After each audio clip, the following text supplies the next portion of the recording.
picking up, is coming. Now we have open school, but we have been there for a long, long time. And we have been serving the society. Some of those who have benefited from the system, when we meet them, they are full of praise. But then mostly we are not known because we work perhaps in isolation. We don't advertise ourselves.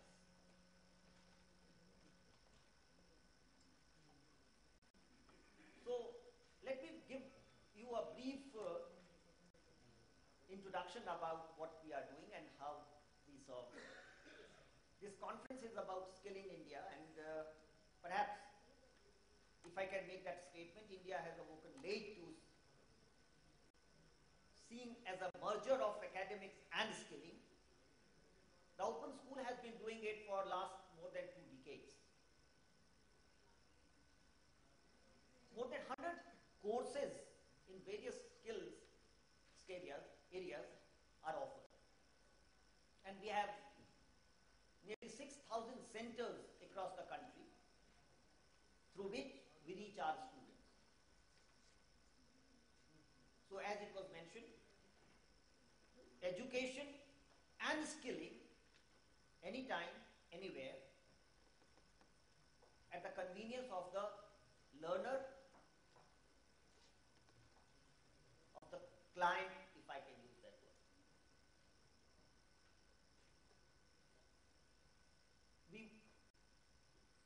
We have various courses in various areas, right from agriculture to medicine, hospitality, and you name the sector and we have courses, but we are less known. My colleague, Dr. Mamta Srivastava would be giving you an introduction about the new stream that we plan to come up with. We do not have plus 10th or plus 2 vocational. We have arts stream, science stream, commerce stream, but we do not have a vocational stream. We are planning to come up with one. So we'll give an introduction about that. And we also have the capacity to reach large numbers. Perhaps no other institution has a matching capacity. We have trained, or we have reached the students in millions, and we have also trained people in different sectors in thousands. So my colleague Dr. Agarwal would be mentioning about that.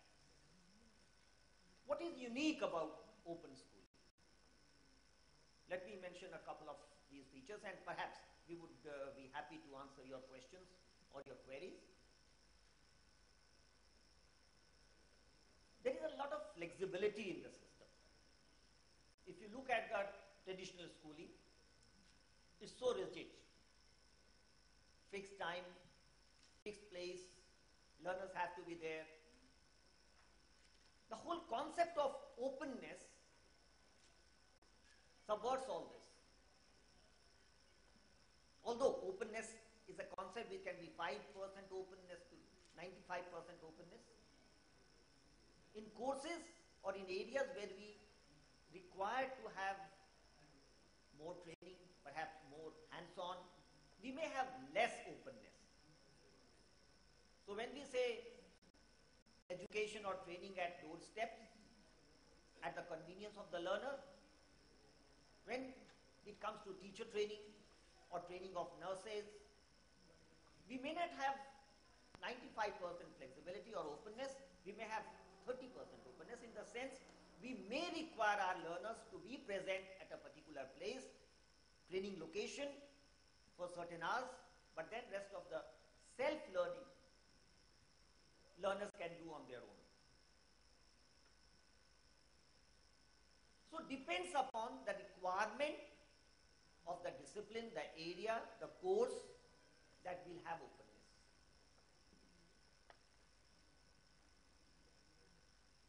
Examination on demand. Perhaps very few people know that our learners can walk in and appear in an examination. This is a unique feature of open school, and it's not new. It has been doing this for last 10 years. I don't know how many of you know about it. If a student wants to write one paper of class 10 syllabus or class 12 syllabus, the learner can apply and ask for a particular location to write one's exam, and the institute would make provision for it. So perhaps we'll have board exam, what we call as the board exam, for just 5 learners across the country. And this has been there for last more than 10 years. No other board is offering that. No state board, no central board. We have our material available on the net. The learners are free to use it. And once they feel convinced that they can pass the exam, they can apply and demand pre-decided center. We'll make provision for them to come to that center and write their exam. And we ensure result within 45 days. And this is equivalent to the CBSE, the ICSE or the school board. But we are less known because we don't advertise.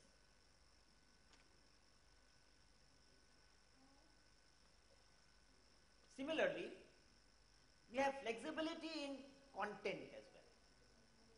We have large content that learners are expected to transact before writing exam, but we have made provision. Some portion they can write as self-assessment. They can write the assignment, get it checked, and know where they are, where they have to improve. So it's not that you are caught unaware. What do we do in the traditional system?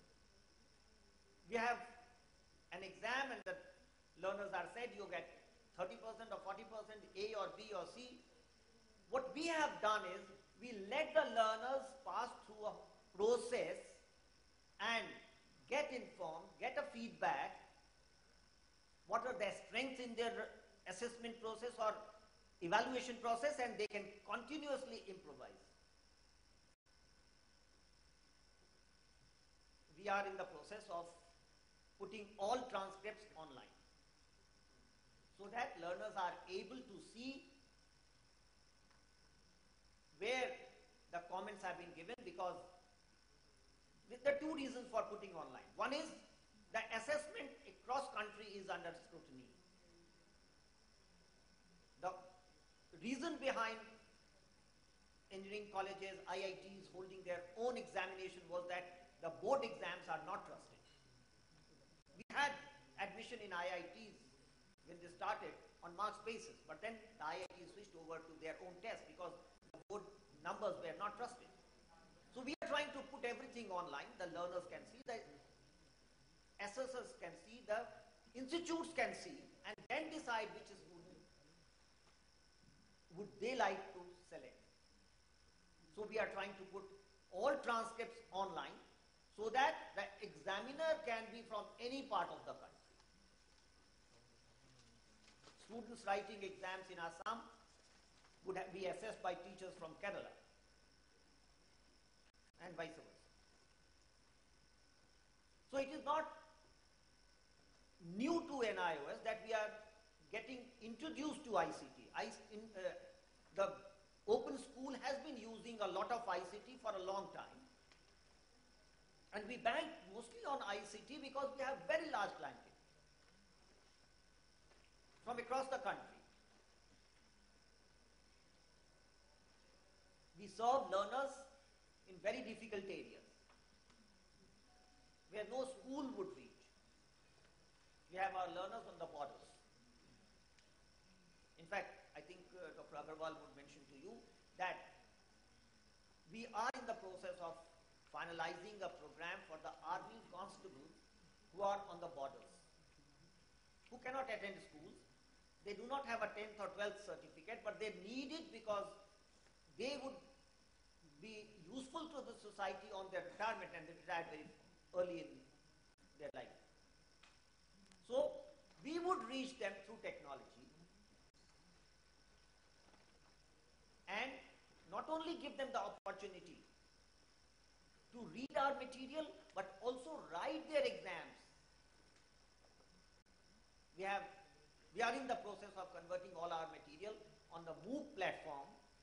What I believe has been mentioned again and again, and perhaps the government of India is coming up with a SWAM platform.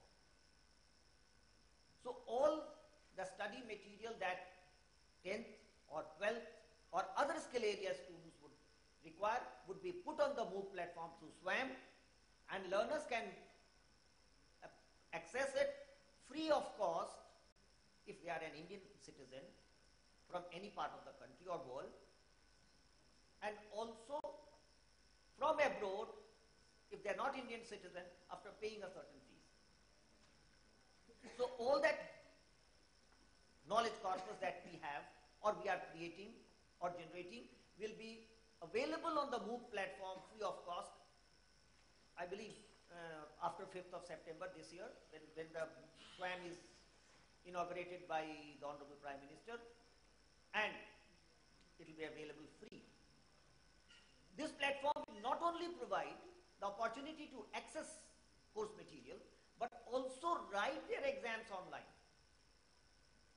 If they want to be assessed online, they can write the short questions, or if they want to be assessed by an assessor or teacher, they can write their answers and send it. We will get it assessed through a counselor or a teacher who would provide them feedback on their writing styles.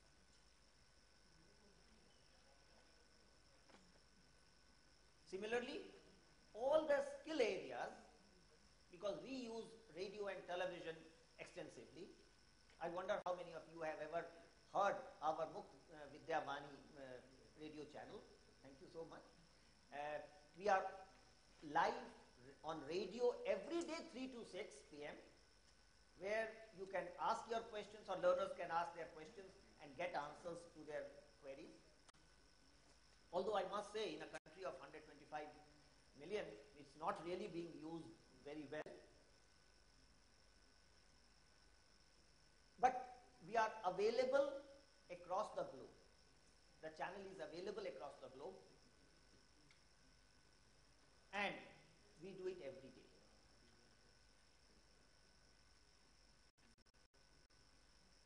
I would conclude here,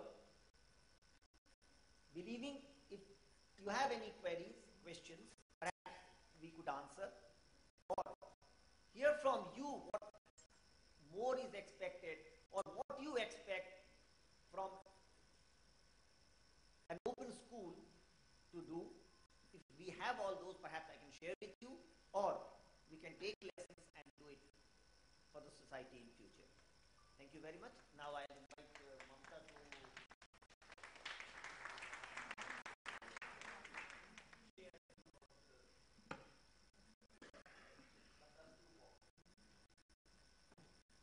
that we have, but just two important points here. The dropout rates are very high, which is nearly 52.8% at this school level.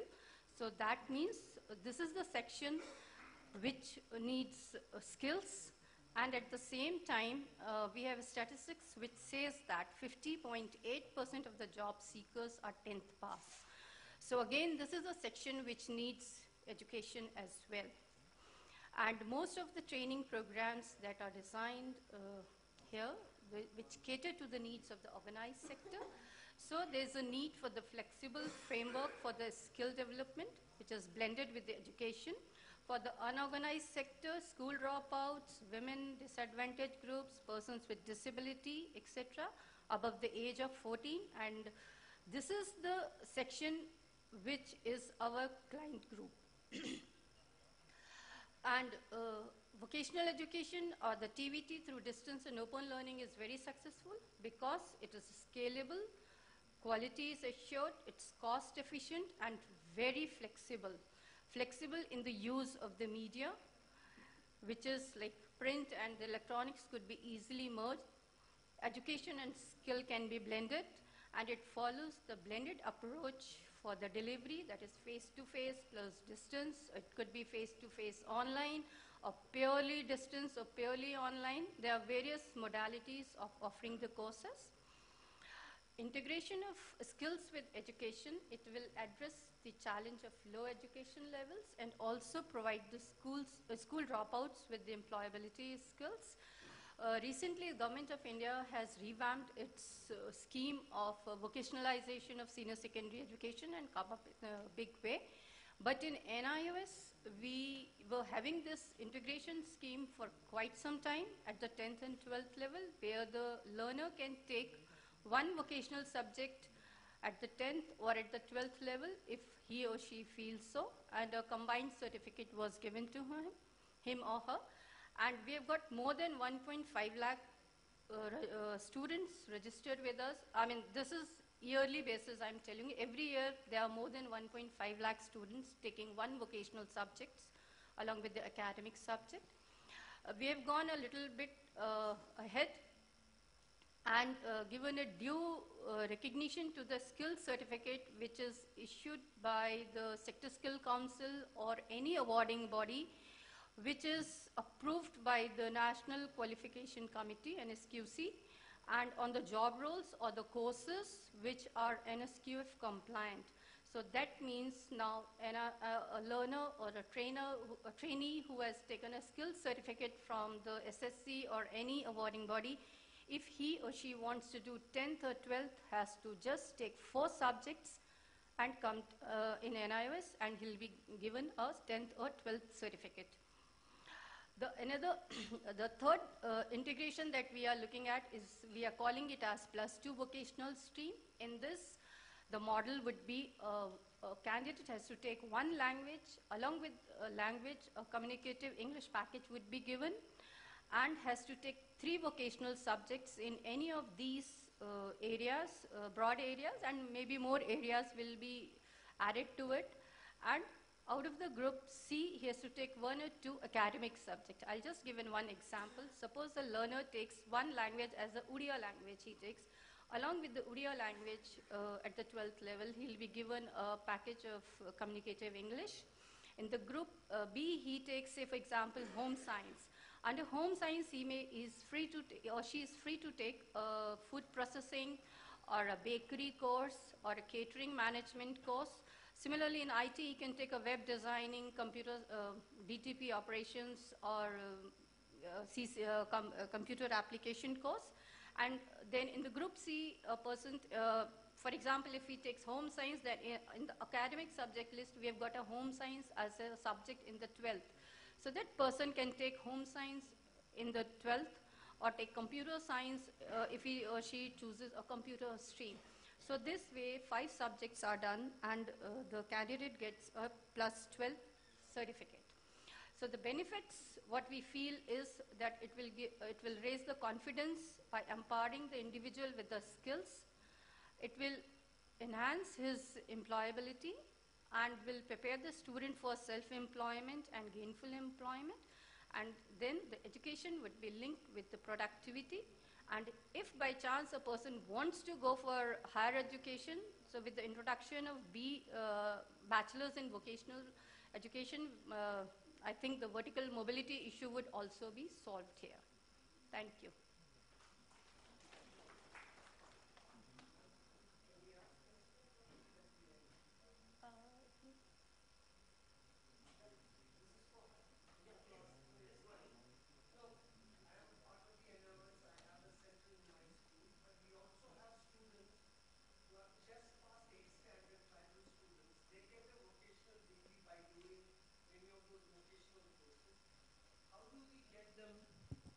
Linked up so that in many of the institutions, corporate groups, they expect a certain 10th or 12th standard.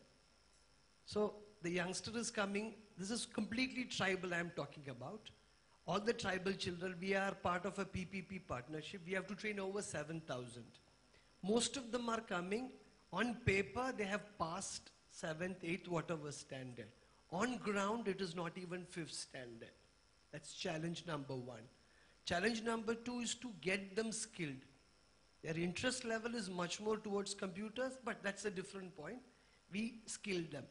Once we skill them, when they go out for a job, they are asked, are you past 10th, are you past 12th? What is it that NIOS vocational can give such students to get them what we want to give them in their future?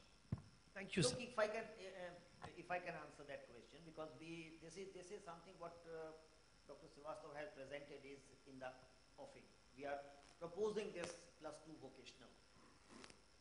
We only had the CABE meeting a few days back, the Central Advisory Board on Education, and the mood of the nation is changing.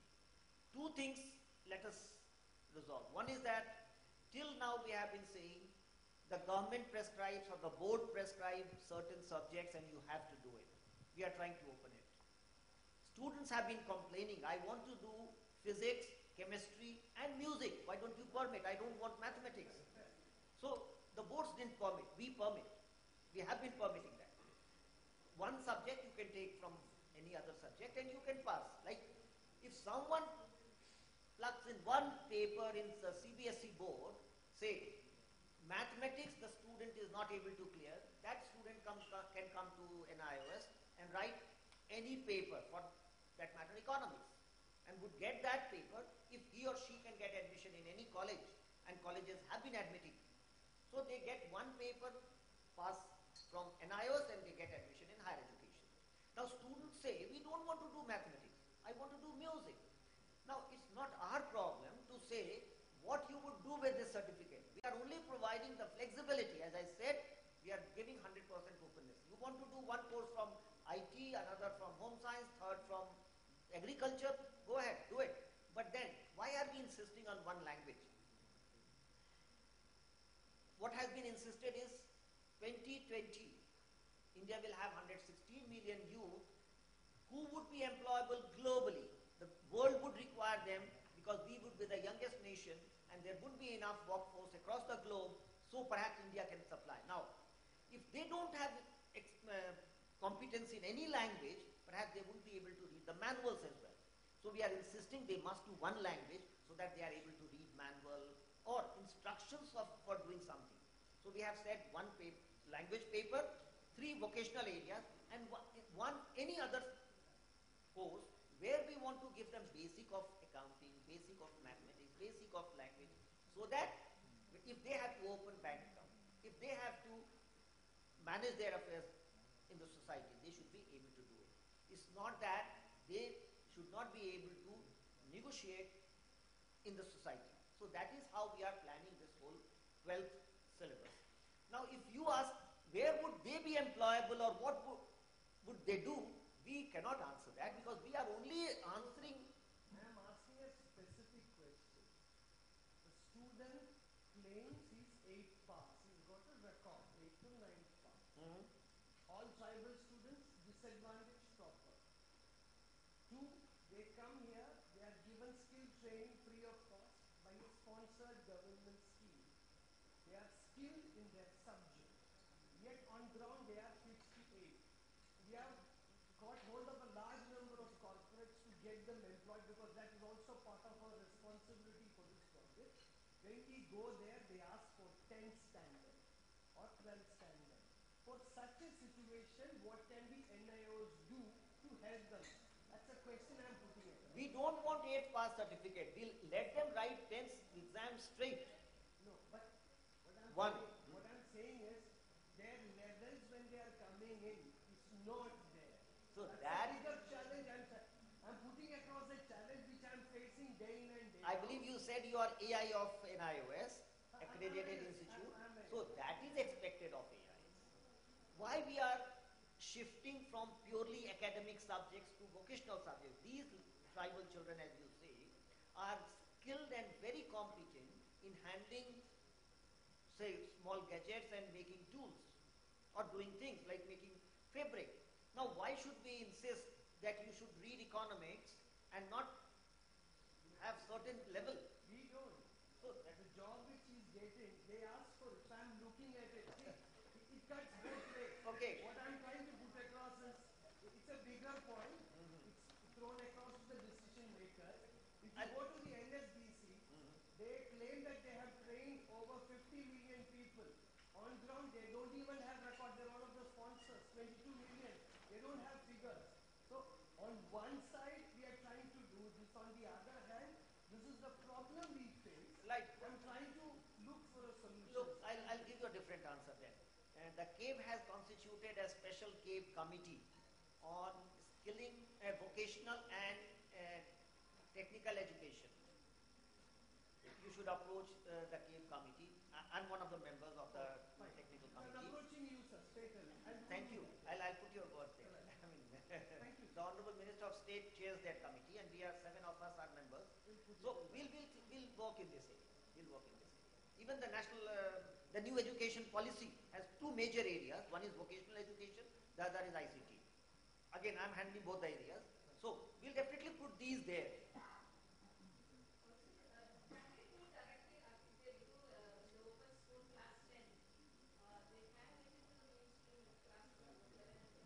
They can. What they do?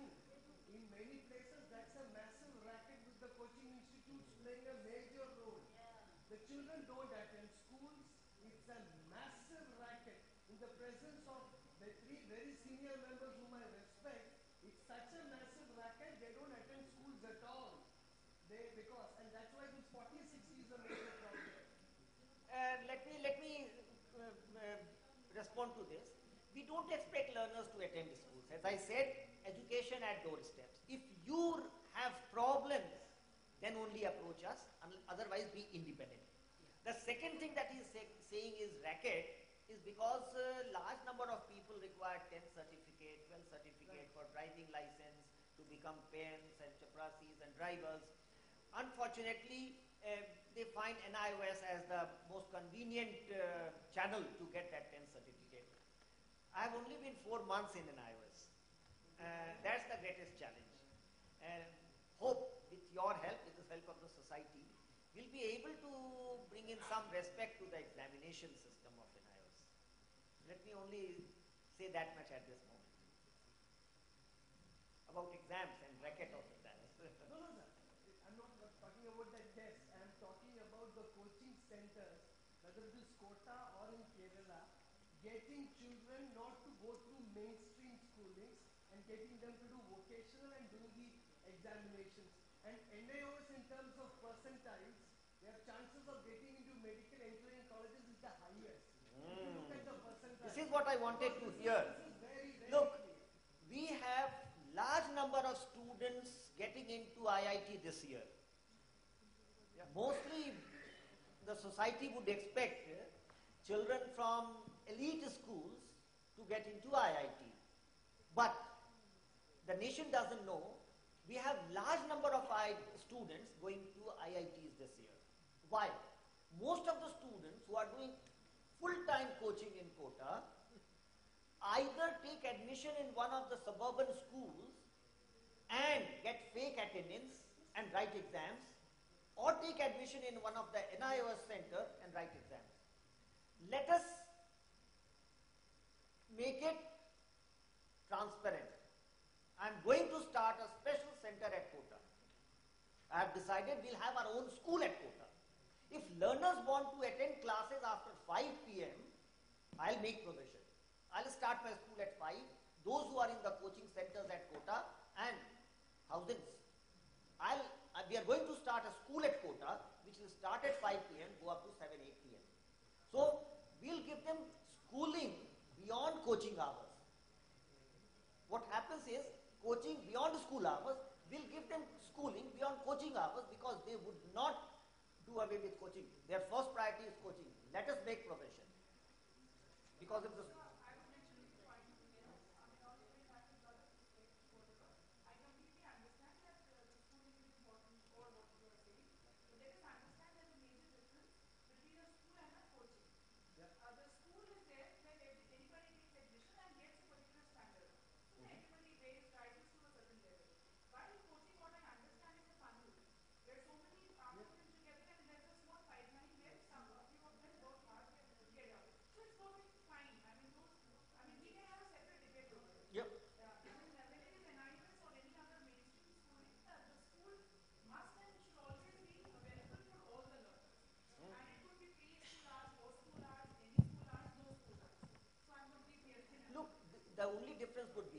not be providing. When we say school, we expect to have playground, we expect young adolescents to play, to grow.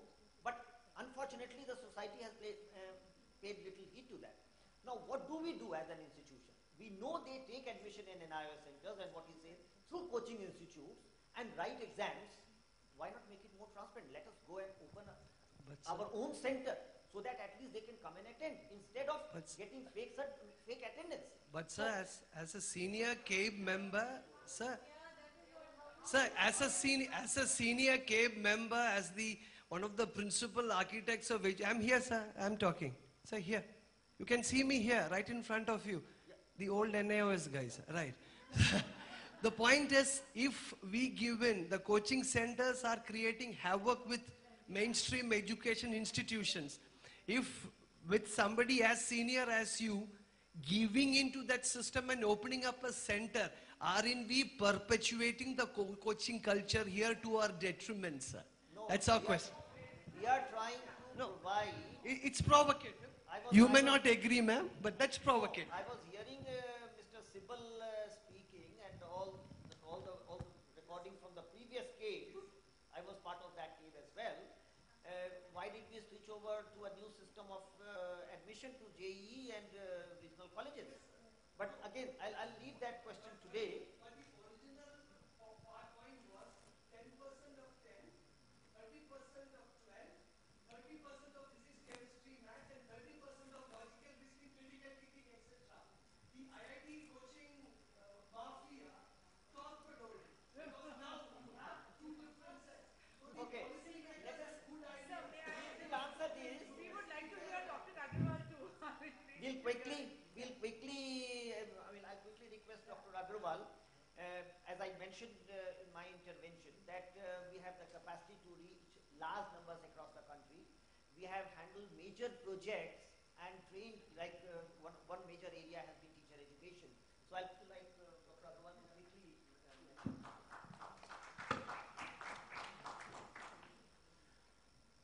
Thanks to the chairman for giving me this opportunity. I'll begin with what our chairman has already mentioned, what is open schooling. I'll begin with that.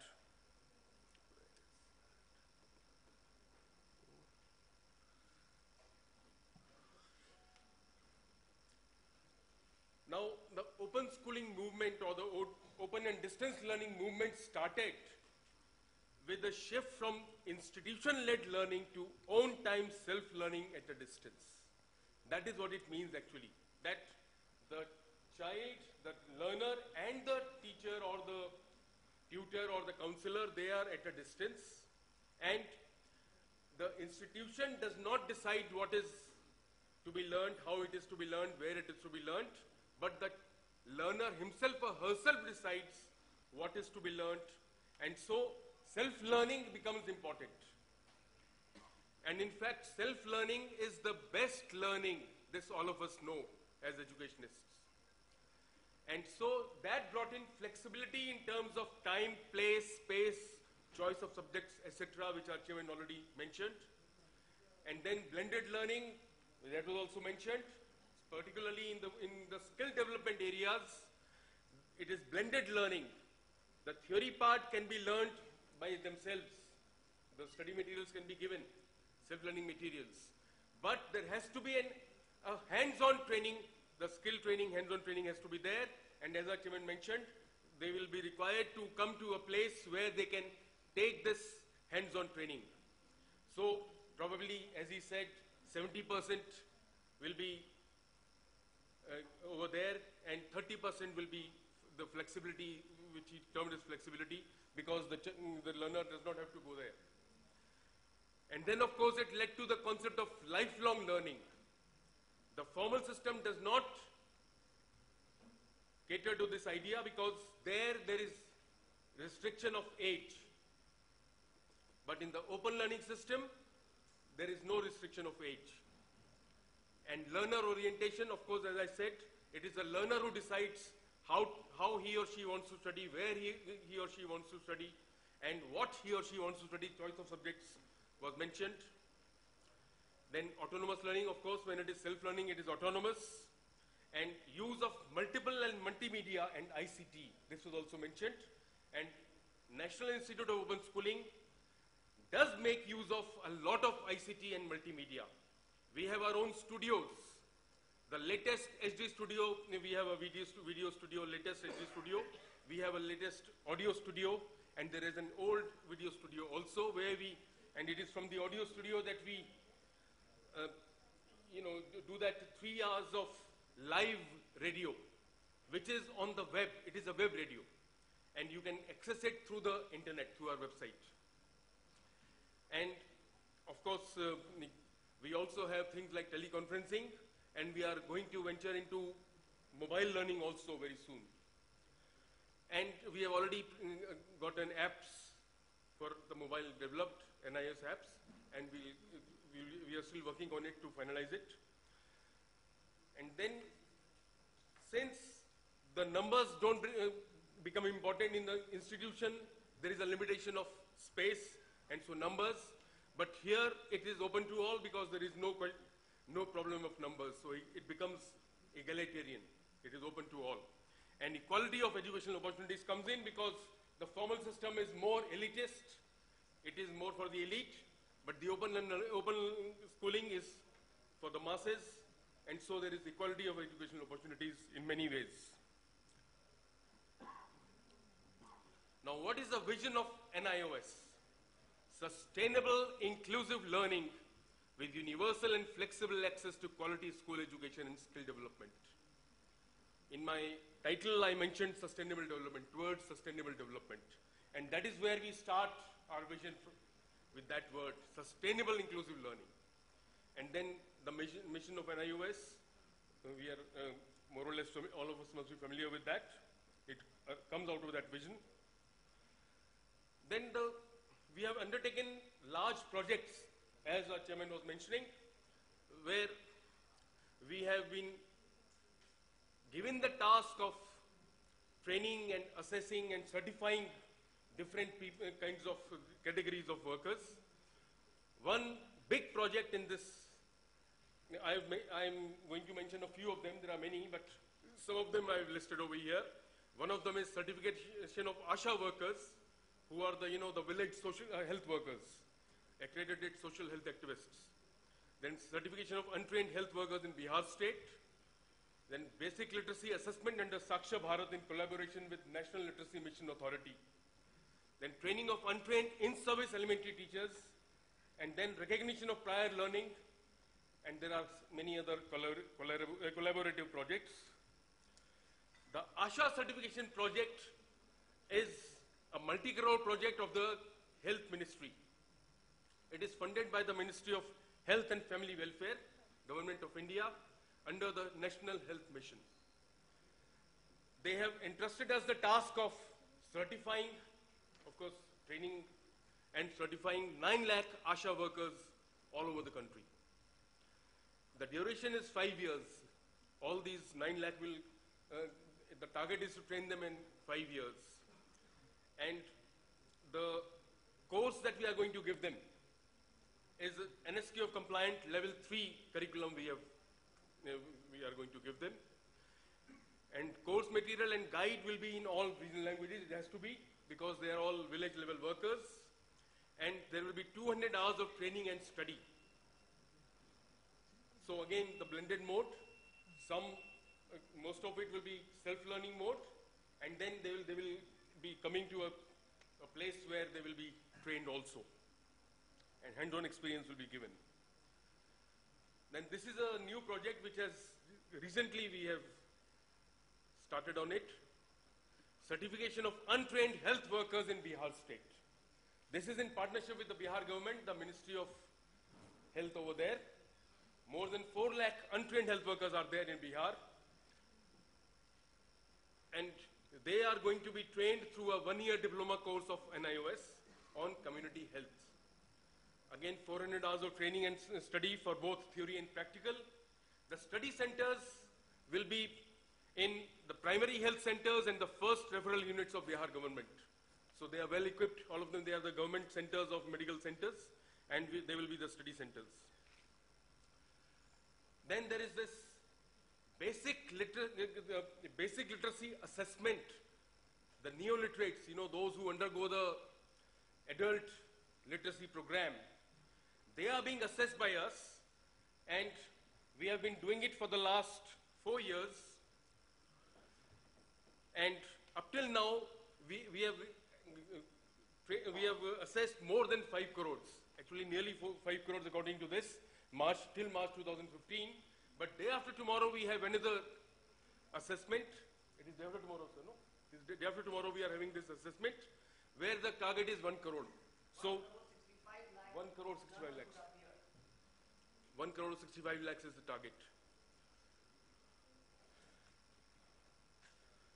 And then, under the RTE Act, all the untrained elementary teachers had to be trained. So the MHRD entrusted us this task. A part of this, in 4 states we are doing it: Jharkhand, Meghalaya, Nagaland, and Himachal Pradesh. And 20,000 beneficiaries, 20,000 teachers have been or are being trained through our DLED program. We have developed a framework for recognition of prior learning in collaboration with Open Polytechnic New Zealand and Commonwealth of Learning. And a pilot project has been was done for domestic workers in collaboration with NSDC and BABLE, which was the agency which was training them. Other collaborative projects we have with ITDC, we have developed courses in hospitality. IMA, Indian Medical Association, we have developed courses in paramedical. Construction Industry Development Council for construction-related courses. Cisco is in the computer education programs we have developed with them in hardware and software. Then NIC also we have developed some computer-based programs with them. And National Skill Development Corporation. And we have also tied up with National Skill Development Agency. Both of them we are partners with both of them. Now, I will conclude with this. Education for Sustainable Development according to UNESCO. Now that the MDGs, the Millennium Development Goals, have been replaced by Sustainable Development Goals.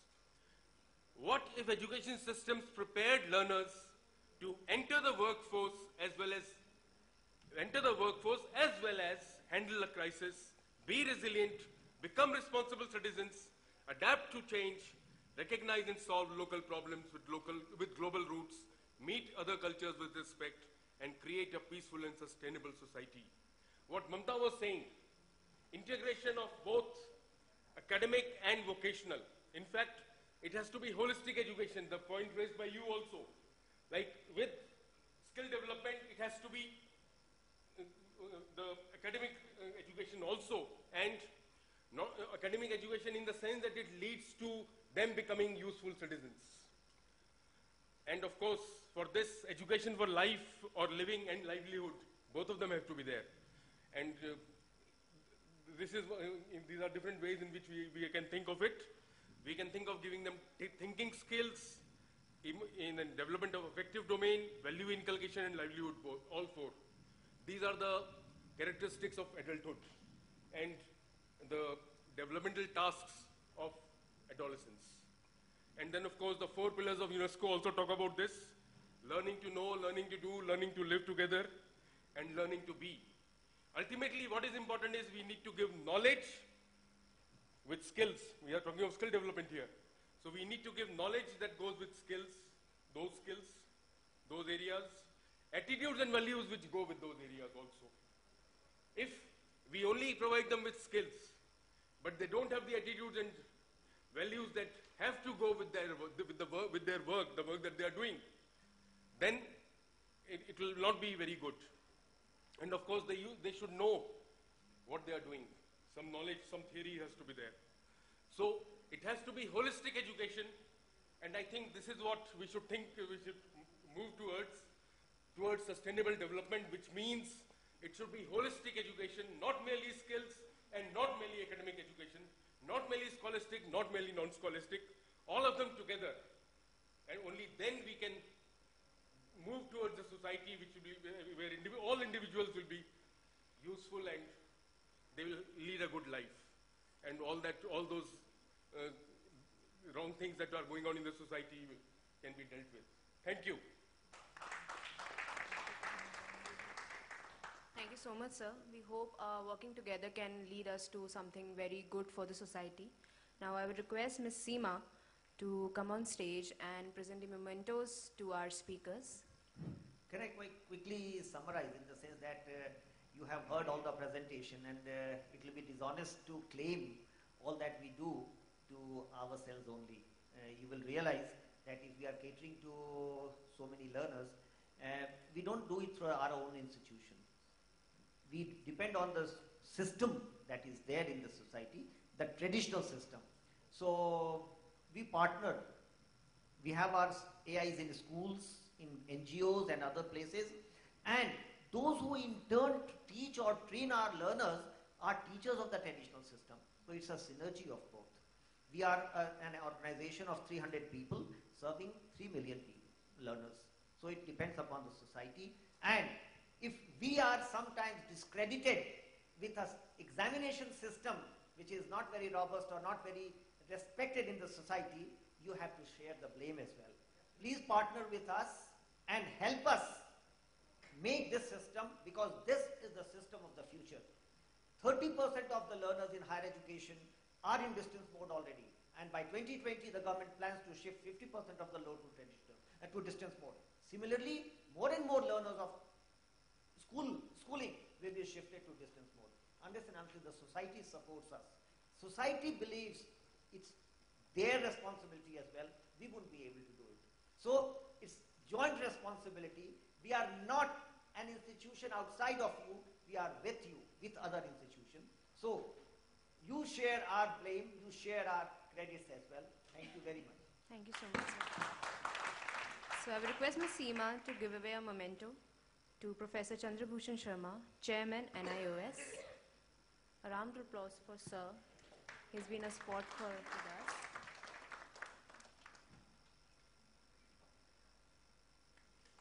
Dr. Kuldeep Agrawal, Director, Academics, NIOS. Dr. Mamta Srivastav, Deputy Director, Vocational Education, NIOS. Can we have a group picture, please?